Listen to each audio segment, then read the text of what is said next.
very good day to you from St. Carol, wherever you are, at the sound of my voice. I want to welcome you to Christian Living on Law, Ethics and Values.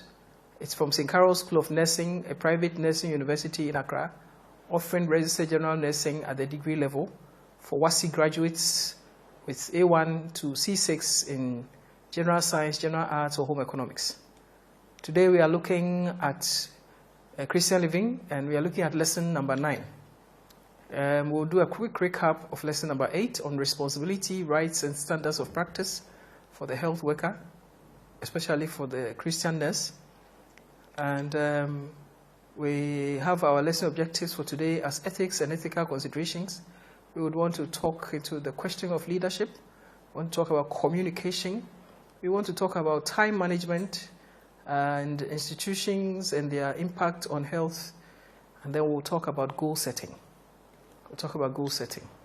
The objective is to look at conflicts of interest. We want to go through conflicts of interest, confidentiality and its implications, abortion, parasitic twins, euthanasia, ethical dilemmas. Then we'll go to the leadership question, accepting and delegating authority. We want to look at communication, information flow in organization. Then we'll look at time management, why time should be managed. And we'll look at the roles of the Ministry of Health, Ghana Health Service, Nursing and Midwifery Council, and registered nurses associations, midwives associations, and their other institutions and their impact on health. We are looking at nursing roles and various levels of the nursing hierarchy. Then we'll look at goals. Goals. So what is ethics? Broadly, ethics is a branch of philosophy that involves the concept of right and wrong. What is right and what is wrong? Conduct, behavior, attitude. The teaching and experiences that people have, what people are taught and what experiences they have informs the values they hold, which then informs the behaviors and attitudes, and the choices they make have consequences that teach and get them experience. So it's a cycle, a never-ending cycle. So choice consists of mentally evaluating and judging the merits of multiple options, and selecting that which optimizes general well-being for oneself. Conflicts of interest, what is it all about? Conflicts of interest occurs when a person is involved in multiple interests, one of which corrupts the motivation or strategic focus of the other. Conflicts of interest is the onset of circumstances that create risks that impair professional judgment, risks that impair action in respect of primary interests due to secondary and tertiary interests. Every one of us have several interests, multiple interests, human as we are, and primary interests would be the principal goals of your profession, for instance, protection of patients' health rights, integrity of research, duties to a public office. Duties to a public office. The office of a nurse is a public office, and he owes it to himself and to the public to ensure that it is well protected. Secondary interests would include personal financial gain on the side, professional advancement, personal ambitions, personal investments, favoritism, nepotism, family interests, self-dealing, outside employment, what he called locum or moonlighting, politics and elected office. These are secondary interests that impact on people, so that if you have a job with CLEV Teaching Hospital and you have a part-time with St. Carol Hospital, and because this is a part-time and you are paid in accordance to the hours you work, you would find yourself going there and working when you have sent excuse duties to CLEV. But that is outside employment. And the secondary interest in financial gains that would accrue to the individual causes the person to compromise his position and let the interest in St. Carol corrupt the interest in CLEV Teaching Hospital. Now, how to deal with conflict of interest? Be informed. Know what it is. Understand its complexities. Adhere to professional code of ethics to minimize conflicts of interest. Seek clarification. If you don't understand, seek clarification. Remove that which causes the conflict of interest. Eliminate or abstain or disclose. So if I sit on a board interviewing people for a job and I see my niece come up, clearly I might decide in her favor, I'm going to be biased. So I need to seek clarification from members of the panel whether they think it is okay for me to sit in the panel when that person is being interviewed, or I eliminate it by eliminating myself, opting out of the interview when my niece comes up, or I disclose this to the people and they decide that, oh, it's okay for me to sit in. So you need to be aware of it so that you can deal with it when it confronts you.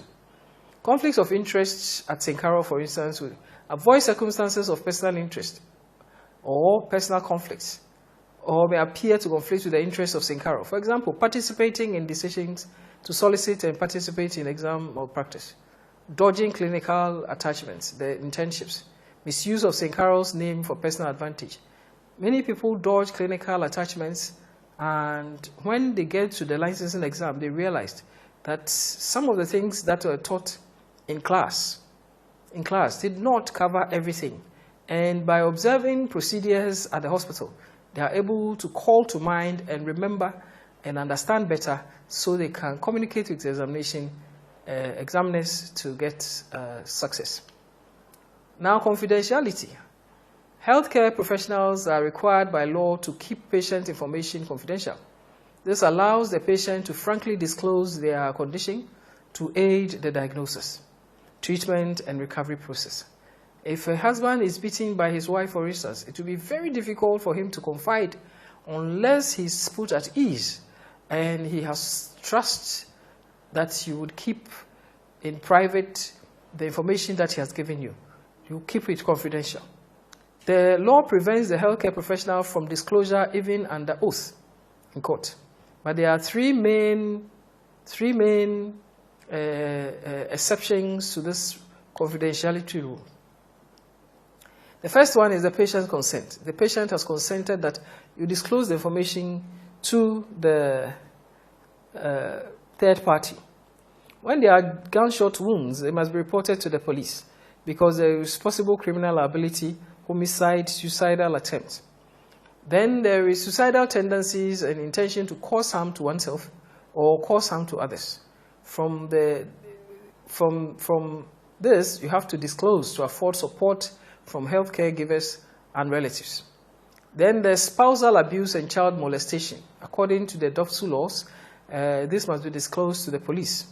STDs must also be disclosed to avoid spreading it and also to save the life of spouses. However, when STDs are present, the patient usually is counseled to the point where he accepts his condition and allows counseling for his partner and disclosure to his partner. Interpersonal relationships, harassment, bullying, intimidation of all kinds, blackmailing in St. Carol is strictly prohibited. At St. Carol, her students and her staff will continually take positive action to ensure the environment is free of harassment of all kinds, sexual harassment, bullying, intimidation, blackmailing, all forms of harassment. Do not harass anyone, and if you believe that you are being harassed by unwelcome behavior, you should report to the registrar and possibly yours truly. All allegations of harassment will be investigated. Now, inducements, that is when you give something to somebody for the person to depart from handling you in honesty and integrity. The inducements, there should be no financial, material, or kickbacks or any enticements, including in kind and in soft consulting service. This may not be requested or accepted by St. Carol students or staff. All dealings must be handled with honesty, integrity, and high ethical standards. Any breach of this rule will result in severe disciplinary action. and could lead to revocation of your offer. That is, you'll be terminated, you'll be sacked. Abortion. Abortion may be defined as a termination of pregnancy, that is, removal or expulsion of a fetus or embryo prior to term from the uterus on purpose. The right to life, right to live, the right to liberty or freedom of choice, the right to security of person, and the right to reproductive health are some of the human rights laws that influence abortion laws. Is a fetus a living human being with rights to live, or a parasitic entity that may be removed at the instance of the body in which this entity finds itself? Once you are able to answer the question that the fetus is a living human being, then any tampering with that is murder. If you say that it's a parasitic entity, then you are talking about pro-choice, and pro-choice says it can be removed. So abortion is something that is divided along religious, moral, legal, societal, economical, and circumstantial reasons. They are divided along two main lines. It's pro-life or pro-choice. It's pro-life or pro-choice.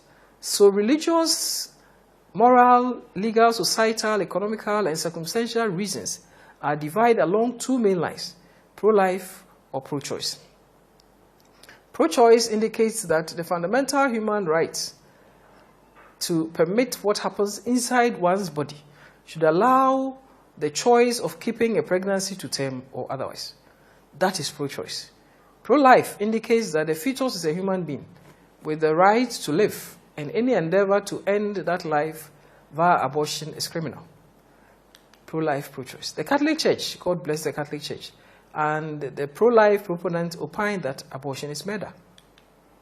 And euthanasia, which refers to intentional painless termination of the life of a patient suffering from an incurable and painful disease or an irreversible coma by healthcare professionals at the instance of the patient or with the consent of the family.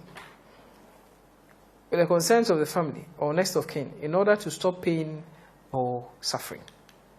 Euthanasia is the sole preserve of a team of health professionals, expert opinion, second opinion, third opinion, expert opinion, who must ascertain the status of the patient as terminal, must have express consent of the patient if the patient is conscious, and next of kin, administer chloroform to destroy all consciousness and put the patient to a quick and painless death with all needed precaution adapted to prevent any possible abuse of such a duty.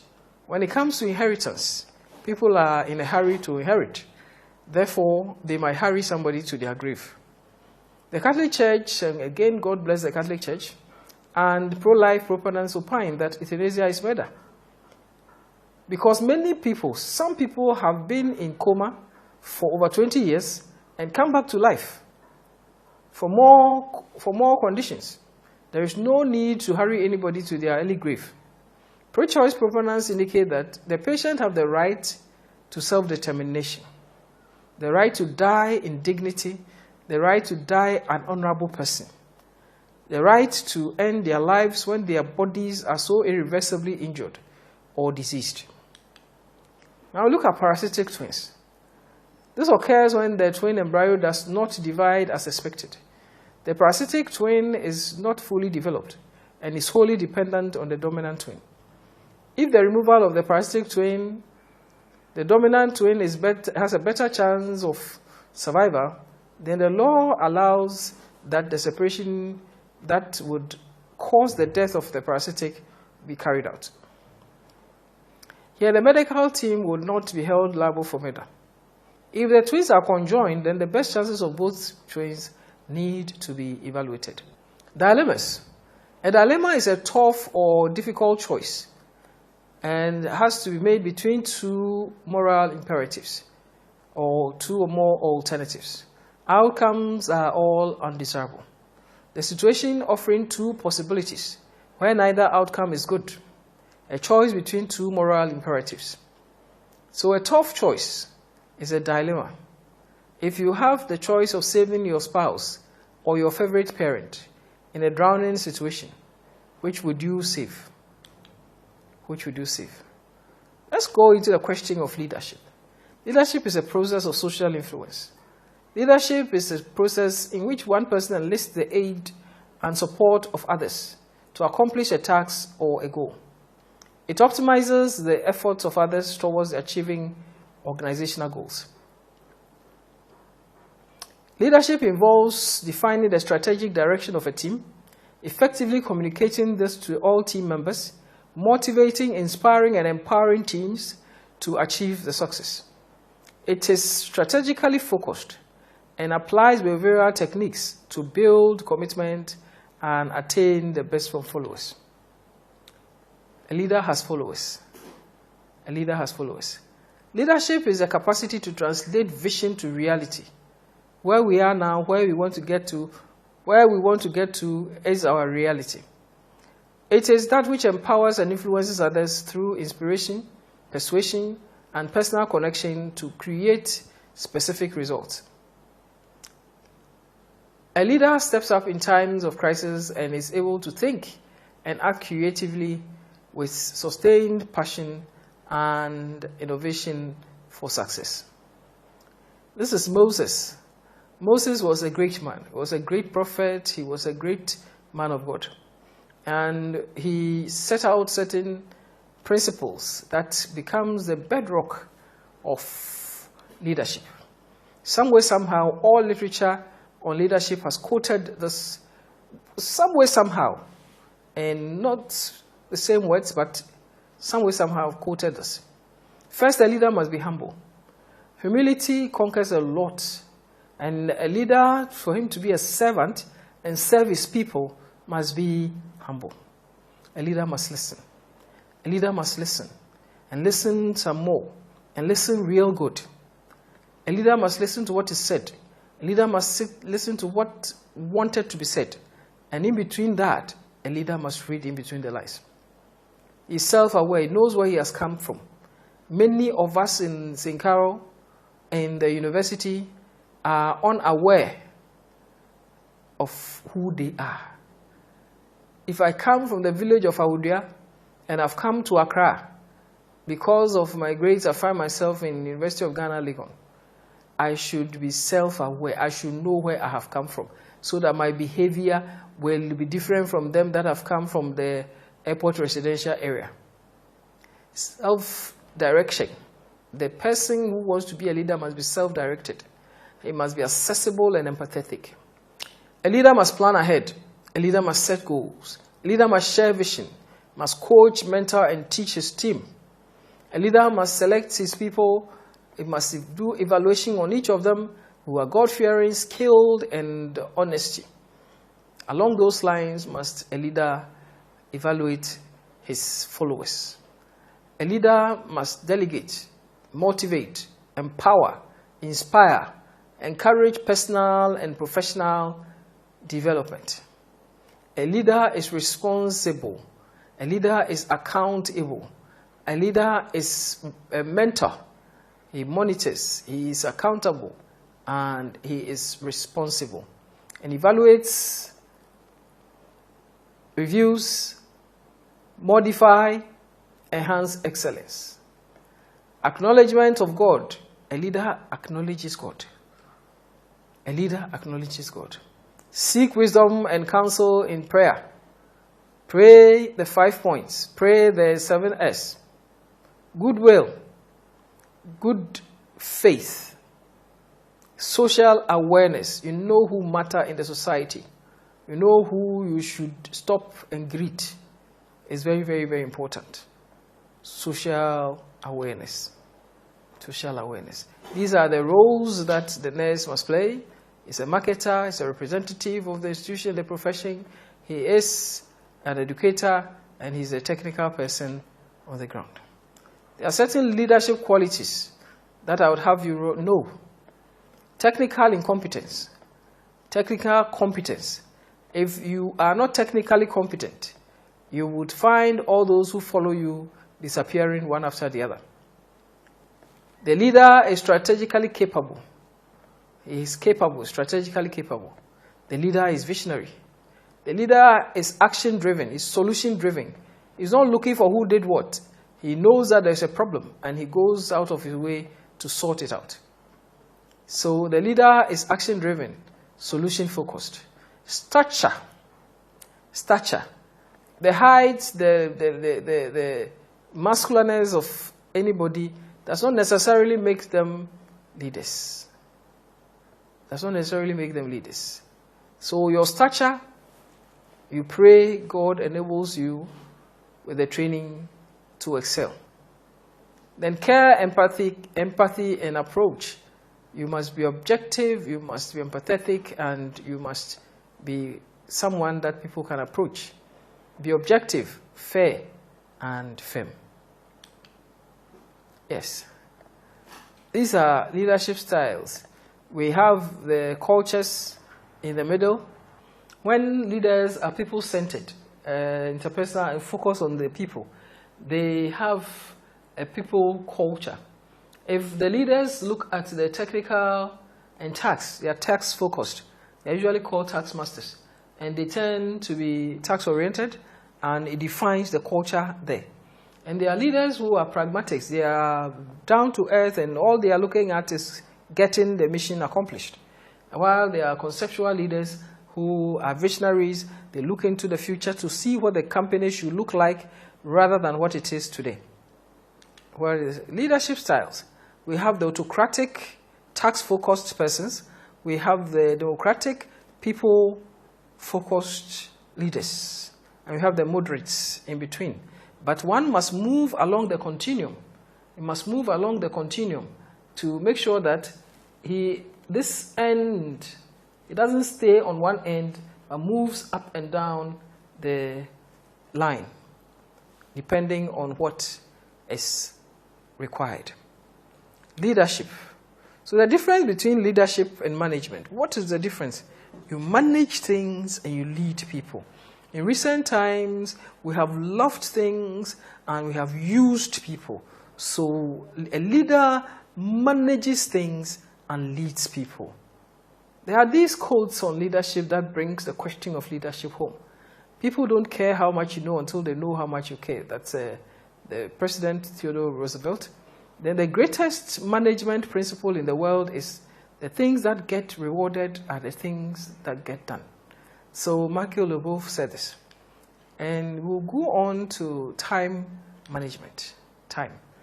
Many funeral brochures will tell you, teach us to number our days that we might incline our hearts unto wisdom.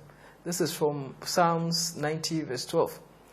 There is a time for everything and a season for every activity under heaven. That is coming from Ecclesiastes chapter 3, verse 1. And it's by the ancient King Solomon of ancient Israel. Time and tide waits for no man. It waits for none. So how long do you want to live? People have said they want to live up to 200. They want to live forever. Some people have said they want to live for 120, 100, 90, and so on and so forth.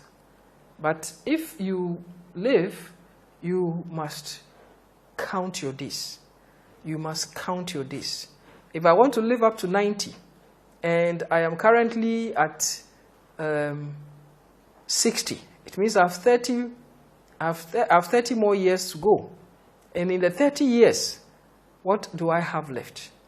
If I am 25 and I want to live up to 100, what are the implications? Those are challenges. And because we don't know when we want to move on, we need to plan. We need to plan. There are the trimesters who have divided life into 3 apartments. Well, it flows over the other from time to time. But they have said that 0 to 30, they build an earning scales, and they choose a partner, and they make babies. They create their family. 30 to 60, you consolidate your career, build your family, acquire physiological needs, prepare for retirement. Then 60 to 90 is the bonus years, and they look to retire. They look to retire. There are the quaternions who have also divided life into 4. So the first 25 years is for building skills, choosing a partner, and beginning a family. Now, 25 to 50, they intend to consolidate their career, increase earnings capacity, build family, acquire physiological needs, and prepare for retirement. 50 to 75, retirement and the bonus years. Retirement and the bonus years. The individual looks forward to retirement and the bonus years, and he prepares to step out of organization. Then you have the bonus years, 75 to 100, where the person enjoys his grandchildren, enjoys the family, enjoys the fruit of his labor. Now we move on to look at communication. Communication. What is it? What is communication about? Communication may be defined as a shared or connected thoughts. It is said to have taken place when two or more persons come to a shared understanding in respect of an issue. It helps build trust and respect in relations, especially families, schools, work colleagues, etc. Communication is done verbally, it's written, and it can be non-verbal. Communication also has traditional and electronic ways of communicating.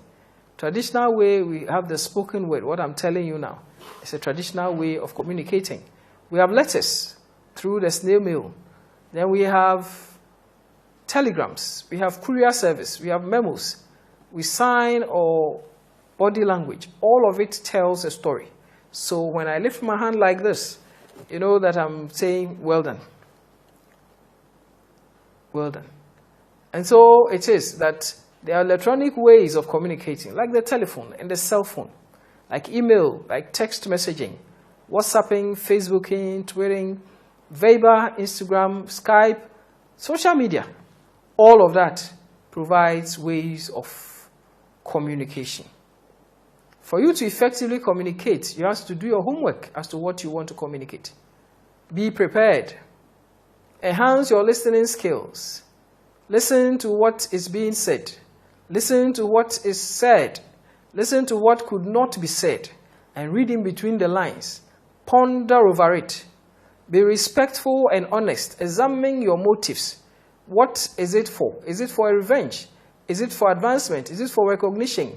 Is it to better the lot of the organization? Or just to get even with somebody? What are you effectively communicating? State your case when you have heard the other person out. If your point is made, allow the other person to make their points. Match and mirror. Do not be repetitive. Do not be repetitive. You strive to ask, to understand, rather than to be understood. Ask, why would a reasonable person, well-informed individual of the standing of my mother, take a stand like this? What factors are at play here? Tell the story to yourself. What is it that is making this person take such a negative stance? Emotions and not intellect governs attitudes. So the four emotions that rule human behavior are being glad, being sad, being mad, or being scared. When the person is glad, they are very cooperative. When the person is happy, they are more cooperative. Any other state, they may be uncooperative. So you need to evaluate. Connected thoughts. Am I being reasonable in my demands? What if my assumptions are wrong? Stay positive, respectful, and honest. You cannot respect someone when you think he's a nobody, a cheat, or a liar, or a thief. The more you think of the person as a nobody, the more you don't respect the person, the more you cannot communicate, you cannot reach out to the person. Remember, people like people who are like themselves. People like people who behave like themselves. And therefore, you match and you mirror what they do. Communication in organization.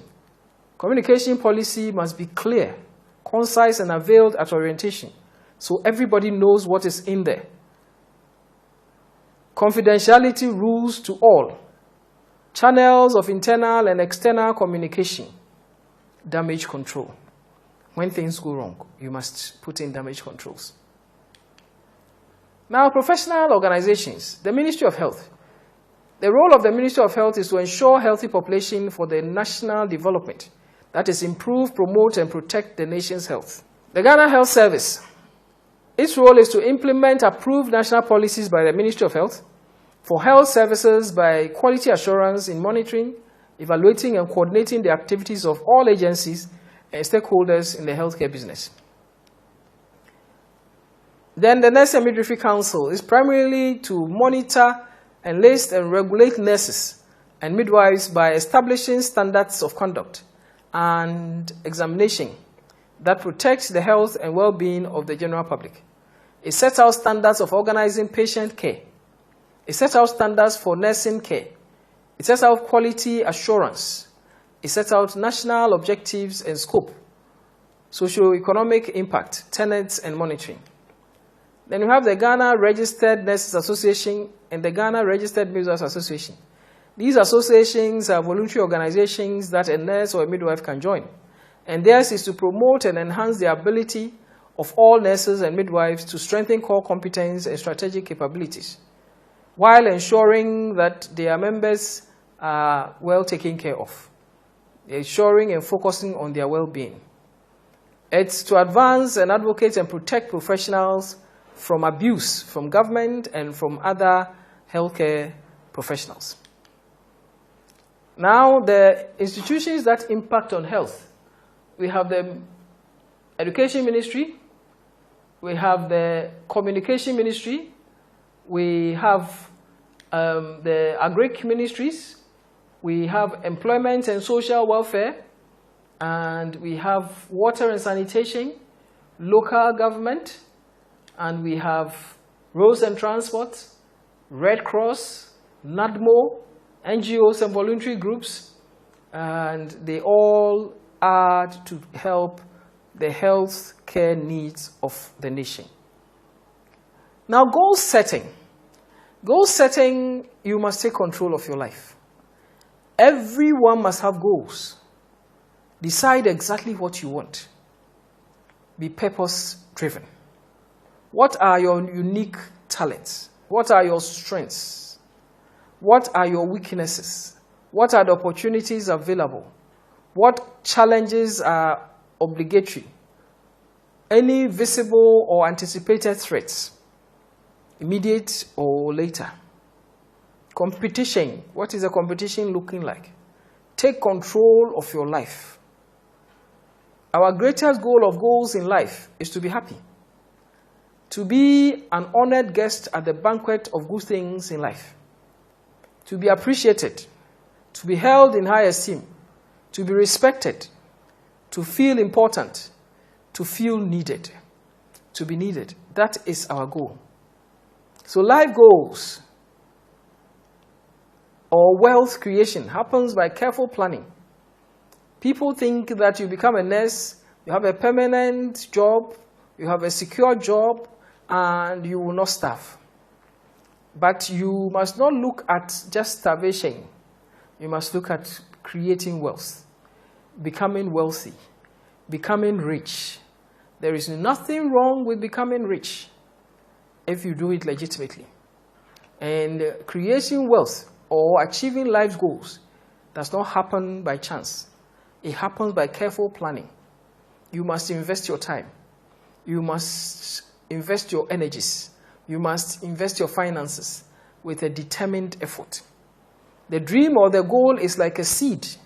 The more diligently you nurture and water and nourish it, the sooner it becomes a big tree and whose shade you take rest and you eat its fruit.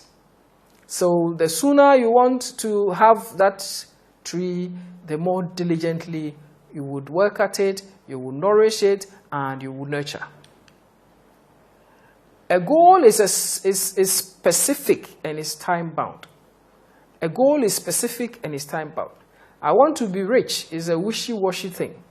I want to accumulate this much, specific amount of money in my account, and be able to use it for this particular purpose by this age. That is a goal. So write it down clearly.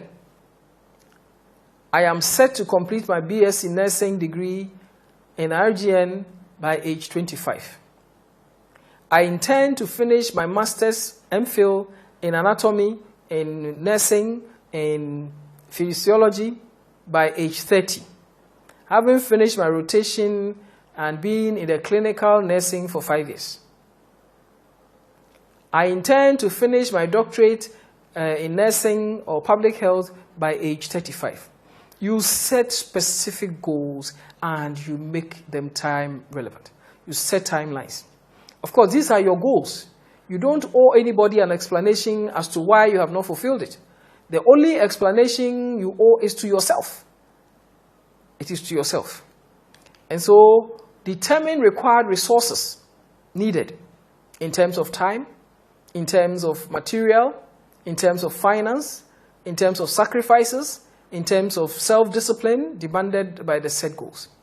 List possible obstacles, the challenges, the possible difficulties, the self-denials, so as to strategize to overcome them. Be determined to pay the price to arrive at the prized destination. Visualize the dream. Have a vivid picture of the ultimate doctorate, PhD graduation ceremony at age 35. Where would that place you in your career? Visualize the desired outcome, and the subconscious goes to focus your energies to help you. The more fertile your imagination is, the more you look at it, the more you imagine it, the more you see the vibrant nature of it, the more your spirit works towards those goals. Action determines and differentiates achievers from dreamers. So wake up from the dream. Get up, dress up, show up, take courage, make use of available opportunities, deal with challenges, do something, no matter how small, about your goal every day. Do something small about it every day. I want to obtain first class. It means that your GPA must be above 70%. Aim at 90% in all subjects.